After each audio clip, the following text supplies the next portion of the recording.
Pengungkapan kasus penganiayaan David Ozora terus bergulir. Kini AG tinggal menanti vonis yang akan dibacakan hakim yang diharapkan keluarga David bisa memberi rasa keadilan bagi korban. Mantan kekasih Mario Dendi jadi yang pertama diadili dalam kasus penganiayaan David Ozora. Sidang AG terus dikebut mengacu pada batasan waktu sesuai peradilan anak.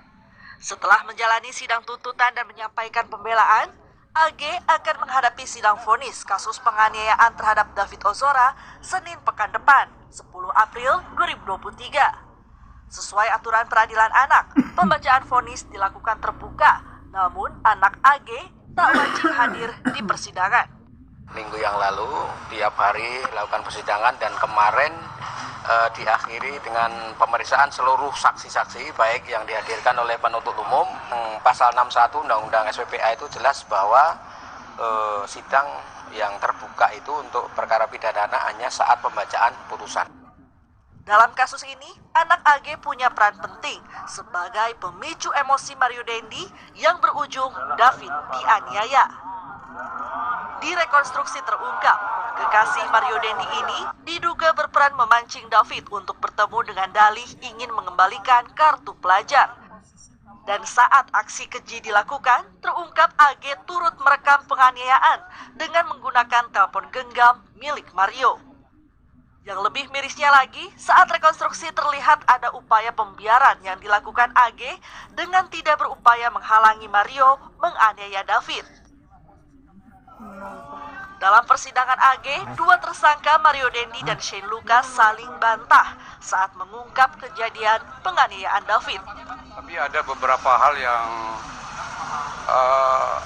sangat kontradiktif dan bertolak belakang antara keterangan si Mario dan si Shane. Terutama soal satu, enak yang main bola. Waktu ditanya oleh majelis hakim dan jaksa penuntut umum tadi, menurut versinya si Mario, enak ayam main bola itu adalah omongannya si Shane. Tapi pada saat Shane diperiksa, ditanya oleh hakim, itu adalah omongan dari si Mario. Yang kedua soal free kick.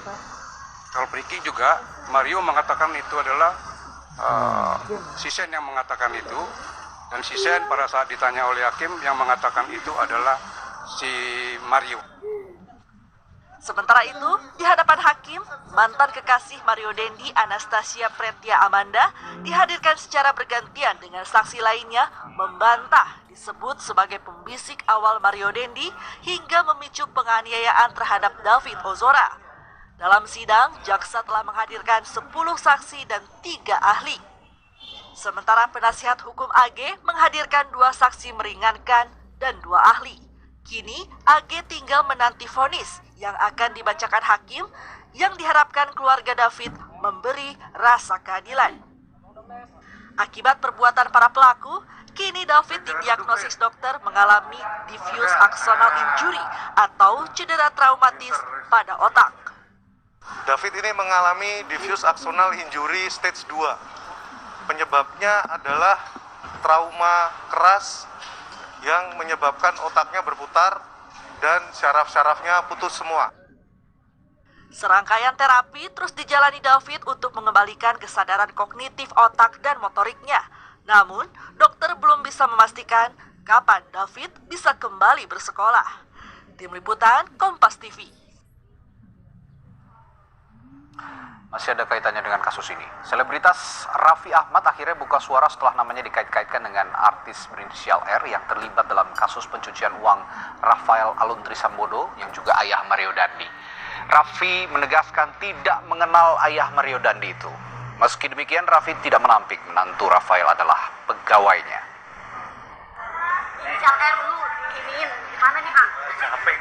Selebritas Raffi Ahmad akhirnya angkat bicara soal tudingan artis berinisial R yang diduga terlibat kasus pencucian uang Rafael Alun Trisambodo. Raffi tidak menyangkal dirinya mengenal menantu Rafael, Jeremy Emmanuel Santoso, yang merupakan manajer Rans Peak Basketball, klub basket milik Raffi Ahmad. Tapi dengan Rafael Alun, Raffi menegaskan tidak kenal, bahkan tidak pernah berurusan bisnis dengan ayah Mario Dendi itu. inisial R lu diiniin gimana nih ah? Capek gue, ada aja gosip-gosip gue. R itu siapa aja sih? Dan itu Irfan Hakim gitu.